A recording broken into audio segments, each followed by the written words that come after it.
ქრისტიან დგა გილოცავთ აგრეთვე უნგრეთის დაბრუნებას ევროპაში. ძლიერი საქართველოს სახელით სურს მიულოცო პეტერ მადიარს, სრულიად უნგრელ ერს და საერთაშორისო თანამეგობრობას, რომელიც 16 წლის განმავლობაში ელოდა ამ დღეს, როდესაც გაიმარჯვებდა უნგრელი ხალხის დემოკრატიული ნება და დასრულდებოდა ორბანის რეჟიმი.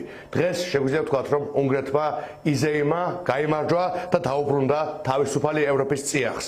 გუშინდელმა დღემ დაადასტურა, რომ ავტოკრატიული რეჟიმებიც დიახაც სრულდებიან არჩევნების გზით.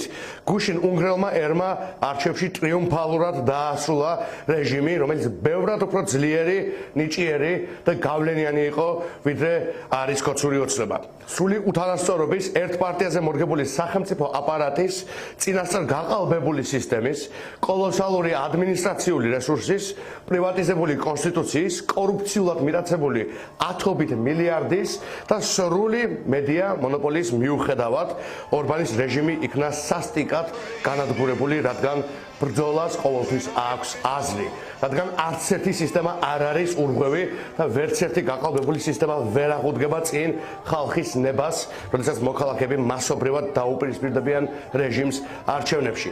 რადგან შეუპოვრობას, გამბედაობას და დემოკრატიული ღირებულებების რწმენას შეუძლია დაძლიოს შიში და манипуლირება. უნგრელი ერის დაბრუნება ევროპაში არის მოსკოვის პირდაპირი მარცხი. დომინოს პრინციპით სულ მალე ჩვენ იმავეს ვნახავთ სლოვაკეთში, ჩეხეთში, სერბეთში და რა თქმა უნდა საქართველოში, სადაც კორუმპირებული რუსული სატელიტი ქართველების თავს იძულებით მოხვეული ანტიქართული რეჟიმი დღემდე განაგრძობს ჩვენი ქვეყნის კორუფციაში ჩახრჩობას და რუსიფიკაციას.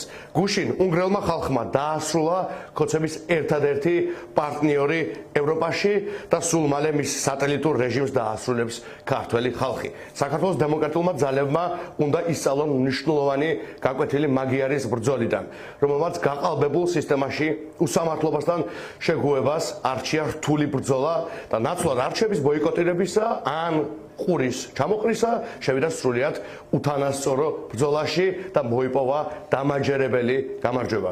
უმთავრესი გაკვეთილი ცხადია: ბრძოლა ბოიკოტის მაგიარ, დემოკრატიული ოპტიმიზმი საარჩევნო ნიჰილიზმის მაგიარ, პოლიტიკის დაბრუნება ხალხისთვის და მისი ჩაყენება ადამიანების სამსახურში. ეს იყო, არის და იქნება ძლიერი საქართველოს მთავარი რწმენა ჩვენს ბრძოლაში რუსული რეჟიმის წინააღმდეგ. კიდევ ერთხელ ვულოცავ უნგრელ ხალხს და კიდევ ერთხელ მოუწოდებ ქართულ ხალხს ბრძოლისკენ. სულ მალე საქართველოშიც ვიზეიმებთ დამაჯერებელ გამარჯვებას კორუმპირებულ რუსულ რეჟიმზე.